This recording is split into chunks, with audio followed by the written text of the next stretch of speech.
Things in place in some regards. I still think there's room to get better on their player roster.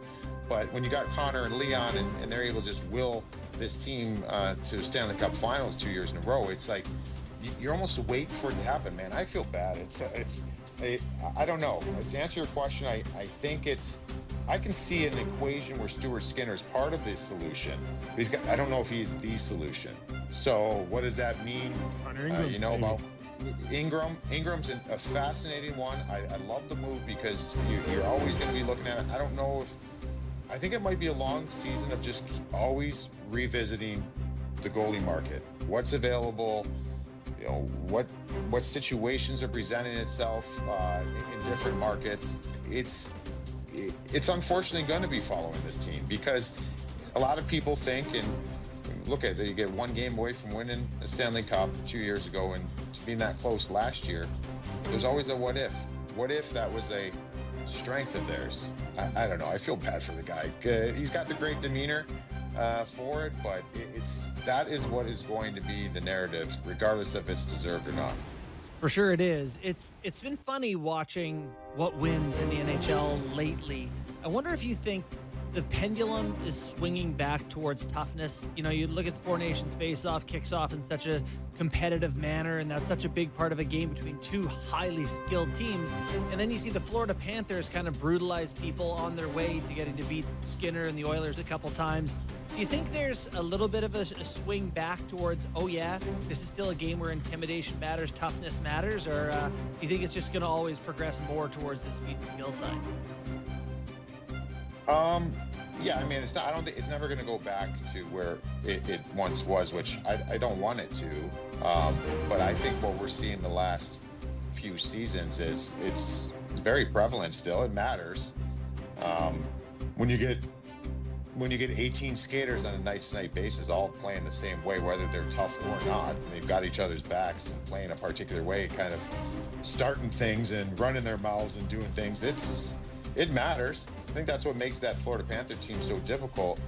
Yeah, I think the teams are starting to react to it. Now, I'll say this, that the Florida Panthers have been one of the most, I've enjoyed watching them more than any team I've seen, probably since I've started playing in the NHL too. Just as far as the way that they all have this belief and play a particular way. And what I meant by that before is not all the guys are tough. I mean, you've seen some of these guys play in other markets in their career, and I wouldn't say they're tough, but together they're kind of fierce, man. They're not like one tough. Gadjevich is like the one guy on their team who can drop the gloves at any given moment. They don't really have other guys, but they're all willing to do it. They're all willing to do certain things. And I wonder this in the preseason when we started seeing that riff-raff with Tampa. When are teams going to have enough of it? You know what I mean? Like, that's my question. It's like Marchand is putting out those things in the postseason with the Stanley Cup, and he's got that, what did he have, that logo or whatever on his shirt that said Oilers stink and whatever. I mean, hey, you earned it. I love them. I love that team. But, like, at some point, you got to start letting them know you're not going to stand for that. It's not in the playoffs. You can't all of a sudden just like, oh, today we're going to play tough again. No, that's who they are. They wake up looking for ways to piss you off. Every day, 365 days a year, not just today in game one of the Stanley Cup playoffs. That's their nature. That's who they are. So my point is, I think other teams, they should have to run a gauntlet through 82 games and almost have to pay for all the shenanigans they pulled last year. Until that's done, no, they're still going to win. Oh, no. No one's going to touch them. So, yeah, it does matter because they're the only team that's doing those things. It's a better league, more interesting league with the Florida Panthers in it right now. Yes, 100%. Awesome stuff, Rupper. Really appreciate you taking some time for us. Definitely not a stranger on this show, man. Anytime, okay? Yes.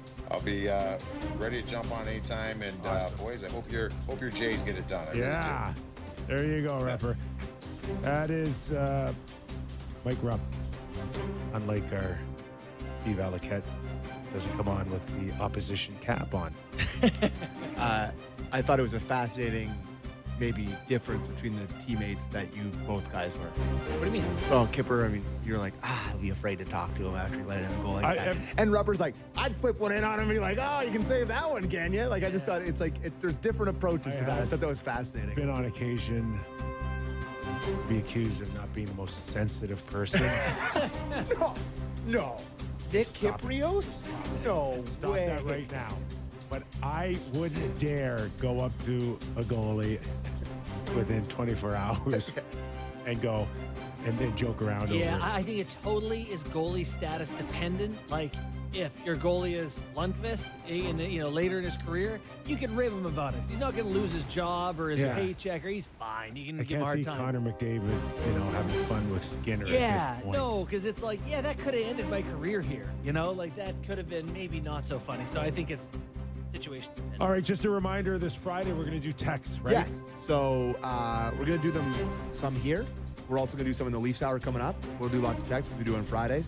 We got to get the Leafs line fired back up soon, too. So maybe once the Jays are done, or maybe we'll get some crossover calls. I'm not sure how many people are calling in about the Leafs right now, but we'll try to do some Leafs line. But text in 59590, and we'll do some text after the break. Talk about a couple of the other games, too, as well. So, 59590. Text. Have it. All right, quick break here. Catch your breath, everybody. More Real Kipper and Bourne after these words. Welcome back to the program. Nick Kypreos, Justin Bourne, Sammy McKee.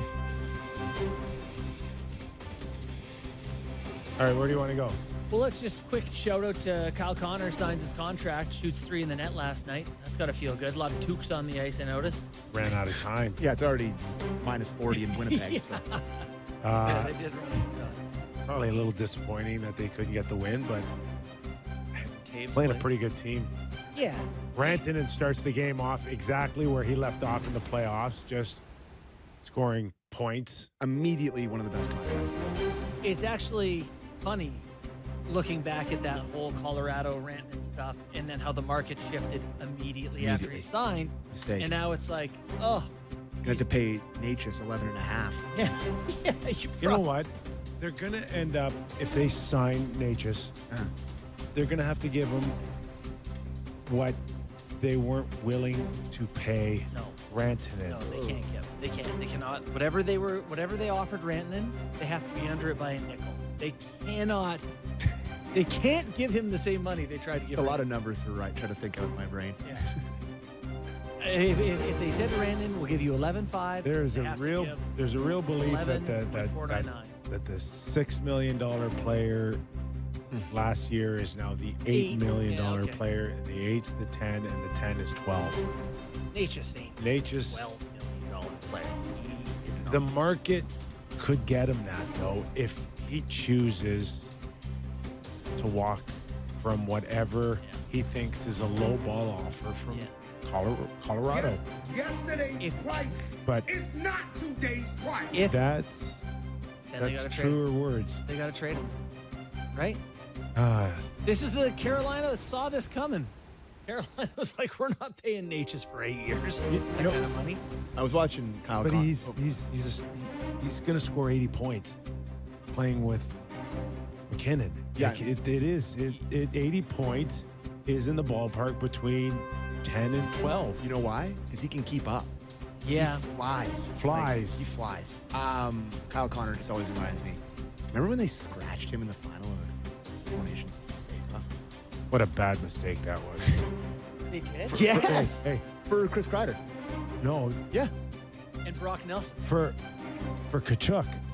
Oh, right. And then Kachuk For- played and for- 5 minutes. 4. Yeah. 4+. That was the decision. That was the decision. Oh, but this, well, at least it didn't come down to a tight game where they could have used a goal. Holy- Thank God. Olympics is going to be fun. You know? Tex? Hold on, one thing Okay, yeah. we should note as well. I got